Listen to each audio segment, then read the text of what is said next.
Okay, Assalamualaikum guys. So hari ini merupakan hari terakhir untuk kita punya jajaran ketiga, di mana kita sekarang ni berada di Greek. Lebih khususnya adalah Kampung Kenderong. Okay, untuk hari ini kami akan buat sedikit majlis kerana tuan rumah ataupun PIC setempat telah menyediakan Dewan Orang Ramai. Dewan Orang Ramai untuk kita kumpulkan penerima. Kita buat sedikit explanation tentang barang apa yang kita beri. So dekat sini, untuk makluman tuan-tuan dan puan-puan, kita akan menyantuni seramai 71 ketua isi rumah di Kampung Kenderong ini. Okey, sekali lagi, bantuan logistik yang agak padu daripada Angkatan Pertahanan Awam Malaysia. APM Baling sekali lagi bawa barang ke Greek. Kemudian kita guna pakailah dia punya tail lift tu kan, macam biasa untuk Kemara Tergujo kita ni. Okey, so sangat-sangat excited untuk kita tengok. Let's go guys, let's go, let's go.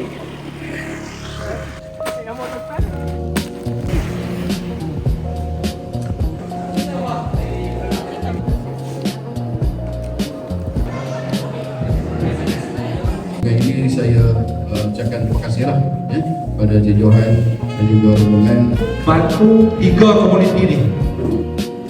Banjir belakang cerita.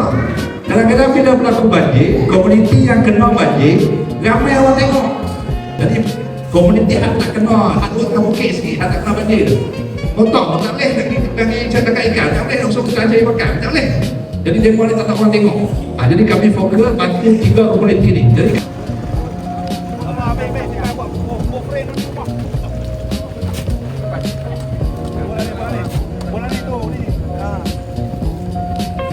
Okey, terima kasih semua. Okey, sama.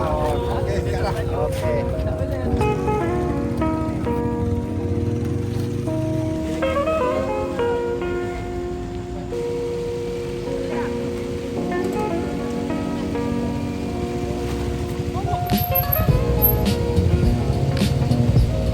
Okay guys, Alhamdulillah tamat sudah kita punya sesi agihan di Kampung Kuala Kenderong. Maafkan saya tadi cakap Kenderong kan.